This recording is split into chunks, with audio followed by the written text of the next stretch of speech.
Behavior Martin concerned about toxic working environment at St. Martin Airport. Prime Minister Jacobs still wants King Alexander to talk about reparations. But first, hundreds show up to the wake of the beloved former mayor, Albert Fleming.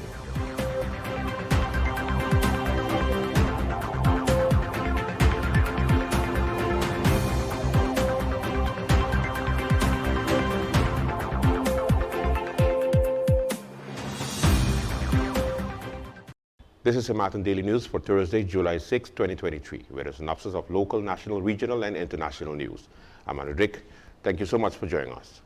Former Mayor of St. Martin, Albert Fleming, who presided over the territory of St. Martin for 24 years, passed away last week, and he was 86 and would have celebrated his 87th birthday this July. The viewing of the body took place for the people of the island to see him at the collectivity of St. Martin building.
NVGEBE recently concluded its highly anticipated annual General Assembly.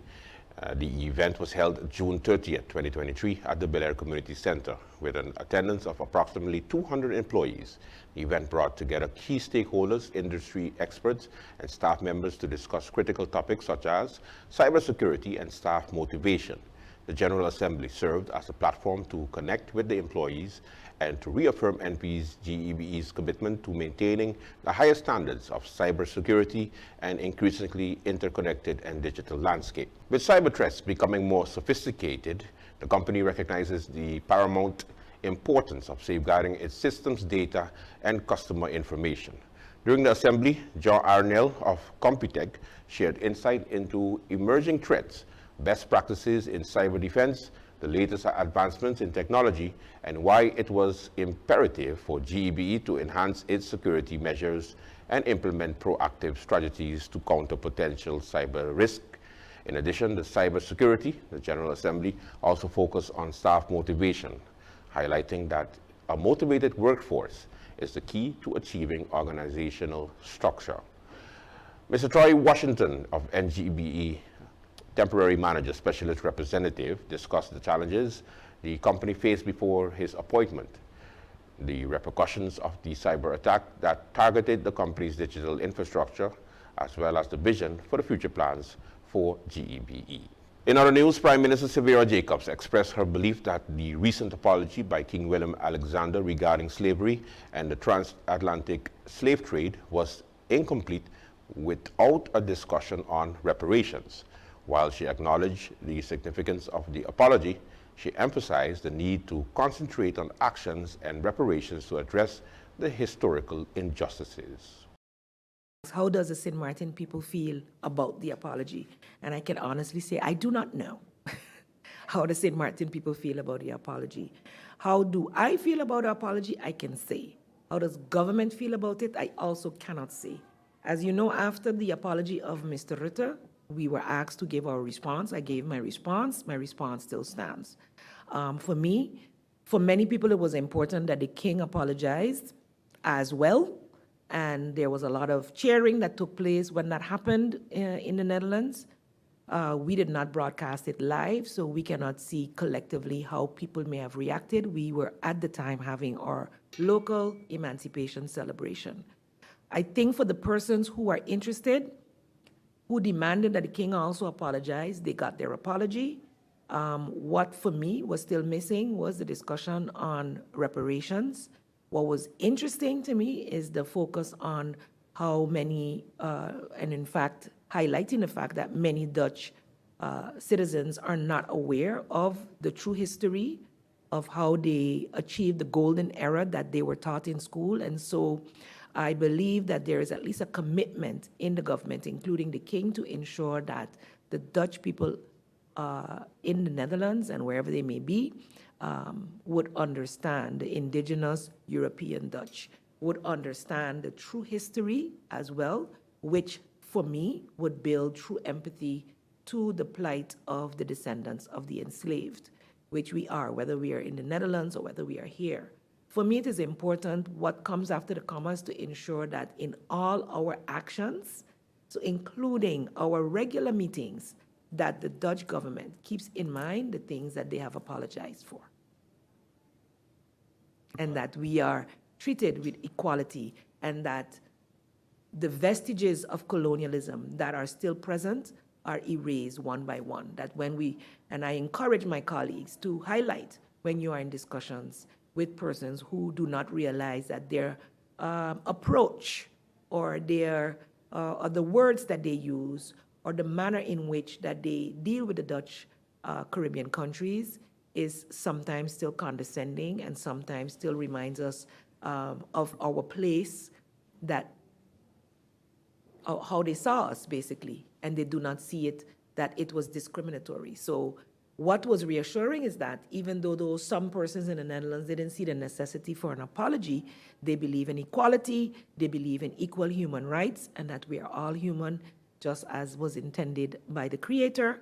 And so hopefully in all future deliberations, in all future negotiations, that will be at the forefront, and the manner in which we're dealt with will be with respect and equitable, in a manner of equitable treatment. The Telem Group of Companies has announced the appointment of Rendell Hato as its new Chief Financial Officer. With extensive experience in the telecommunications sector and a strong background in both private and public sectors, Hato brings valuable knowledge and strategic thinking to his new role. He is dedicated to ensuring a secure future for Telem Group and the telecommunications industry in St. Martin, recognizing the significant transformations in the telecommunications landscape. Mr. Hato acknowledges the need for Telem Group to adapt. He has already started throughout a thorough assessment of the company's performance using analytical metrics to identify areas for improvement. Mr. Hato aims to play a key role in developing a new 5-year strategic plan. He is working closely with the management team to ensure the plan aligns with the evolving business landscape, positioning the company for profitability and sustainability. He also aims to foster a company culture that embraces change and encourages innovation. This is the Martin Daily News. We'll be right back.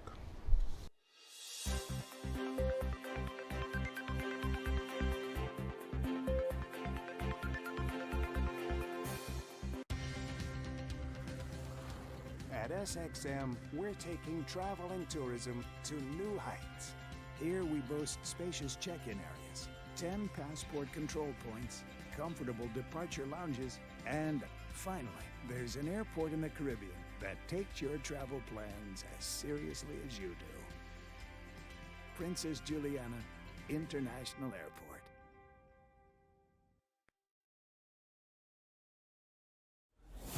During the hurricane season, a potential tropical cyclone can produce rainfall that can cause flash flooding and rockfalls.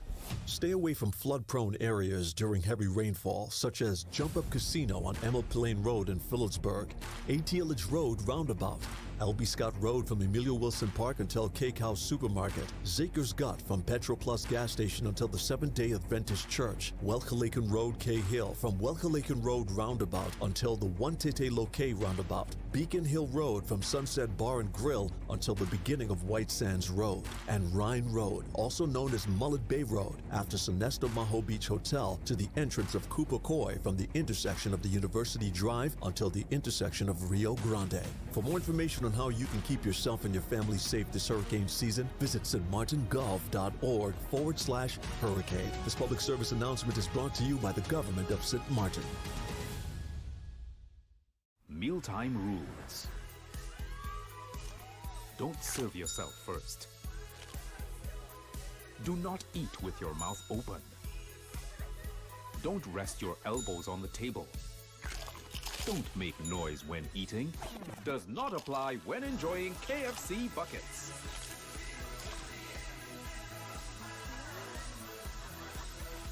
When we bucket together, we are as we really are.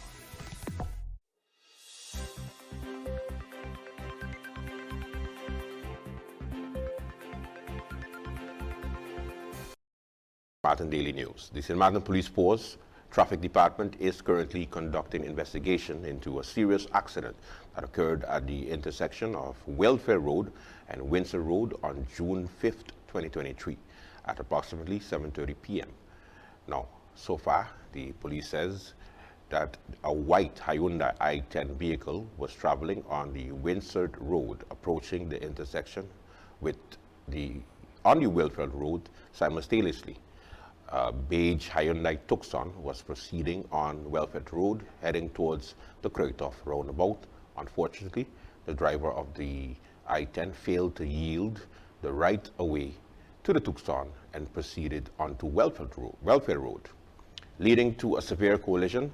Both vehicles involved in the accident sustained significant damage as a result of the collision. The driver of the I-10 had to be extracted from the vehicle by personnel of the fire department, but fortunately, the driver of the I-10 only sustained minor injuries to their leg and received immediate medical attention from the ambulance personnel present at the scene. The traffic department of the St. Martin Police Force continues to investigate this incident. The police urges all motorists to exercise caution and adhere to the traffic regulations, ensuring safety of all road users. Independent Member of Parliament, Krisha Heiliger Martin, has written an urgent letter to Minister of Tourism, Economic Affairs, Transport and Telecommunications, Arthur Lambrix, expressing her concerns about the ongoing problems at the Princess Juliana International Airport. Heiliger Martin highlighted issues such as delays and cost overturns, the terminal building reconstruction, frequent changes in CFOs, conflicts between staff and the CEO resulting in personal unrest, and allegations of questionable terminations and personal victimization by the CEO. She emphasized the need to address the toxic working environment, ensure employee well-being, and protect the national airport's interests. Heiliger Martin posted several questions to the minister and urged swift action to prevent further harm to the airport and its employees. Posh Productions recently hosted an inaugural Mr. and Miss Posh Interscholastic pageant on June the 30th. The event witnessed the crowning of the first king and queen, namely Louis Florentino, and he hails from the Milton Peters College, and Shiloh Williams from the Methodist Agogic Center, that's the Mac High School.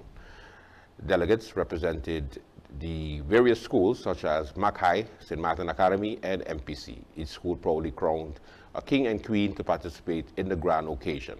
Cassandra Jeffers Weeks, president of POSH, emphasized the significance of investing in the young people, quoting Michelle Obama stating, "There is nothing more important to this nation's future than investing in our young people."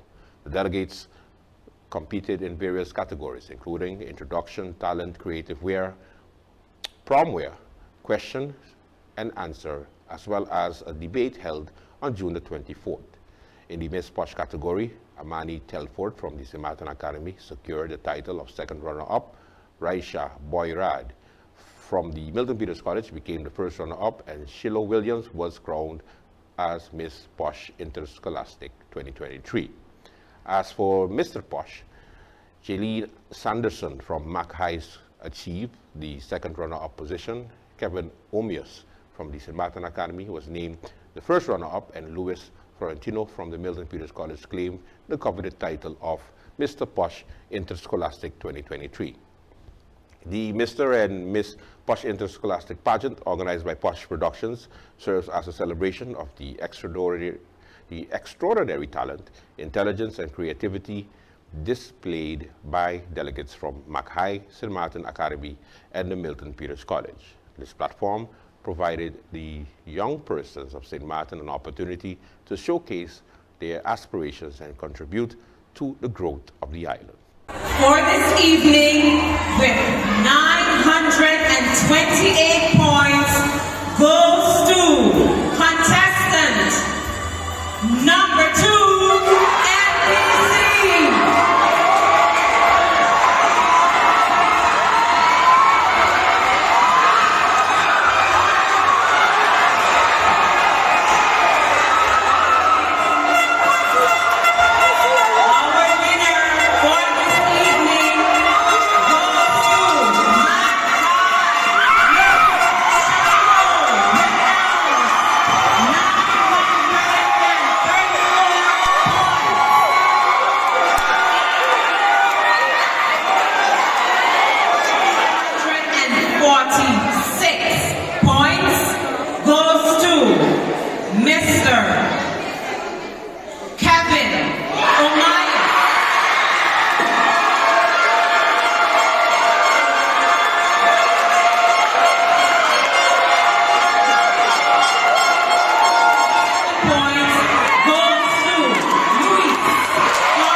A highly anticipated culture commerce event is set to bring life to the streets of Phillipsburg. St. Martin every Thursday evening in July. Now, in its third edition, the event aims to promote entrepreneurship, cultural lifestyle, shopping, and entertainment for locals and tourists. Visitors can expect a dynamic blend of vendors, food, music, and live performances. The event is organized by Extra Tight Entertainment in collaboration with the Ministry of TIAT. They invite the public to support local vendors and experience the vibrant cultural lifestyle of St. Martin. Now let's take a look at your weather. The presence of the Saharan dust will continue to limit significant rain crowds, in addition to affect air quality and visibility. Persons with allergies and or respiratory illnesses should remain vigilant. Slight to moderate seas are expected during the next few days. And now, your 3-day forecast.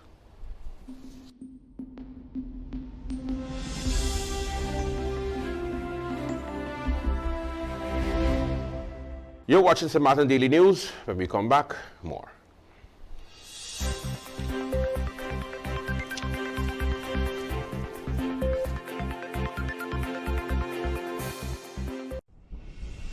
It's hurricane season. Are you prepared? Here are a few tips to keep in mind to help keep you and your family safe. The Atlantic hurricane season runs from June 1st to November 30th, with the peak occurring between mid-August and late October. This hurricane season, be sure to put together a go bag. A disaster supply kit including a flashlight, batteries, cash, first aid and supplies, medications, and copies of your critical information if you need to evacuate. This public service announcement was brought to you by the government of St. Martin.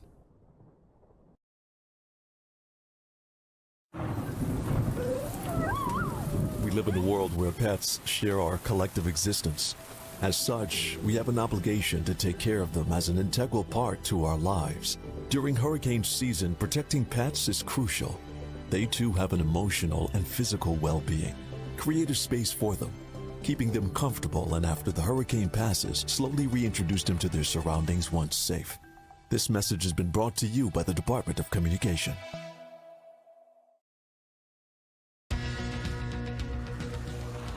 At SXM, we're taking travel and tourism to new heights.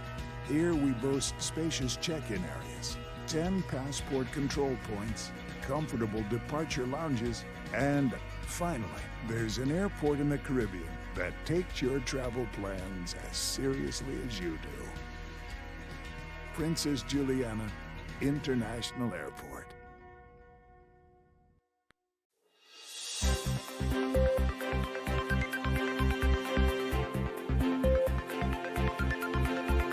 Welcome back. The sargassum, a type of brown seaweed, can have some indirect influences on hurricanes. While it does not directly impact the formation or intensity of hurricanes, it can affect certain factors. Sargassum floating on the surface of the ocean can create shade and reduce the amount of sunlight reaching through the water. Further scientific investigation is needed to fully understand the extent of these interactions.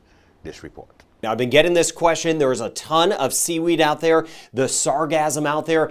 Is that going to be an impact to hurricanes? Is that going to change hurricanes? Could it actually stop hurricanes with all of this seaweed out there, all of this sargassum? Look at this here. And again, this is from sargassummonitoring.com, a great website. They just actually revamped their website. Check that out. I'll get into that more in a minute. But you see these markers here? This is all of the seaweed or sargassum. This is stretching 5,000 miles or over 8,000 kilometers from the coast of Africa back into the Caribbean, back into the Gulf of Mexico. So what does that mean for hurricane season? So I want to dive into that. Now, these are the markers, the reports, all of this on sargassummonitoring.com. So you can put in your reports as well. If you have that washing up shore, there's been a lot of sargassum, especially South Florida. And then you get over toward the Yucatan Peninsula back through Belize and watching that back through the Caribbean. And you could click on these and get exactly what's going on. You get the reports and what's going on here. So with that said, the sargassum, no impacts on the upcoming hurricane season. I showed you those water temperatures. They are super warm.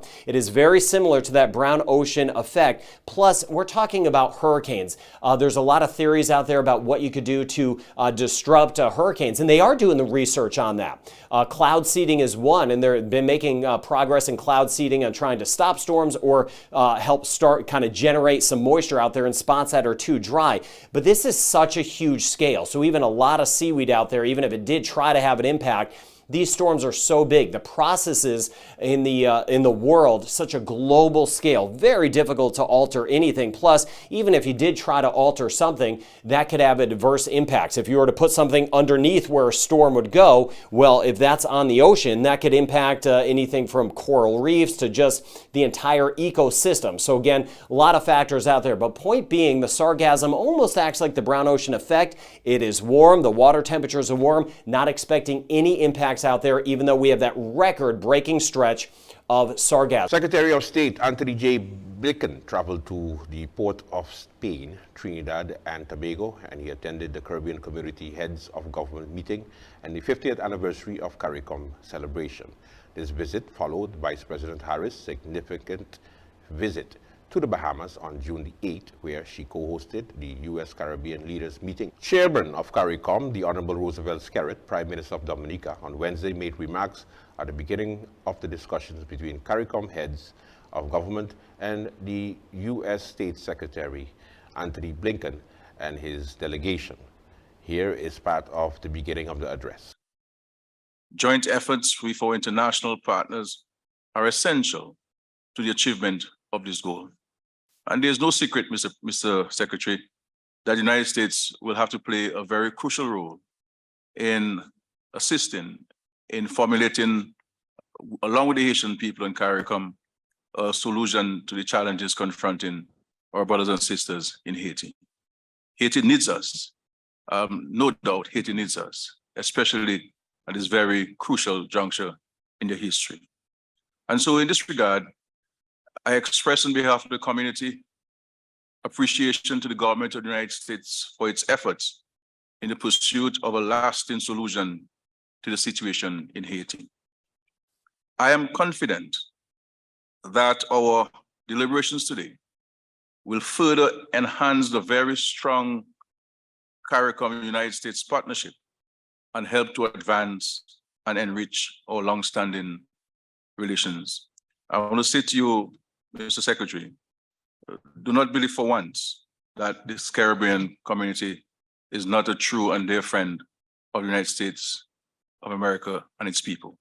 We may disagree, as is always the case, but we recognize you as a very strong friend of the Caribbean community.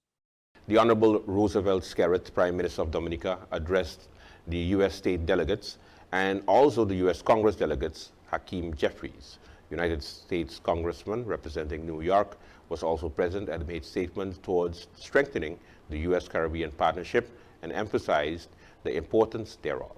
Congressman Jeffries, it is my sincere pleasure to welcome you and your delegation to Trinidad and Tobago for this historic occasion as we celebrate the community's 50th anniversary. The CARICOM community values highly the relationship our region has enjoyed with the United States this past 50 years. And we place a premium on our positive relationships nurtured and sustained with the United States Congress, in particular, the Congressional Black Caucus. Indeed, just last month in the United States was the celebration of Caribbean Heritage Month. And we have not forgotten the significant efforts expended by the Black Caucus before President George W. Bush proclaimed the first Caribbean Heritage Month in 2006. We owe a great debt to some of your contemporaries and predecessors, including Congressman Mix, who is here with us today. A distinguished gentleman. Thank you very much, Congressman Mix. And our dear Caribbean sister, Congresswoman Yvette Clarke, and friends like Maxine Walters and Sheila Jackson Lee, who continue to look out for the Caribbean in the halls of Congress. They have really been true champions for the Caribbean, and we recognize their enduring efforts for us. We welcome the opportunity of your visit, which serves to strengthen our mutual desire to continue working closely to find solutions for the issues of great significance to the Caribbean, which will come before Congress. I speak more specifically to, one, the political and humanitarian crisis in Haiti. Two, the challenges posed by the loss of correspondent banking, which continues to be a priority for the region. Three, the dire issues of climate change, which for many of our member states has become one of survival. And four, the growing small arms trade, which is infiltrating our small societies. We look forward to your support for the requisite legislation necessary to address the threats posed to our financial systems and ability to trade by the loss of correspondent banking. We continue to count on your support in the Congress to reinforce our efforts to address this and other challenges which stand to affect the region's sustained development and prosperity. My colleagues and I look forward to the discussions on these and other issues in our deliberations today. With that, we conclude St. Martin Daily News broadcast for Thursday, July 6, 2023. I'm Andrew Rick. On behalf of the St. Martin Daily News team, we do thank you for watching.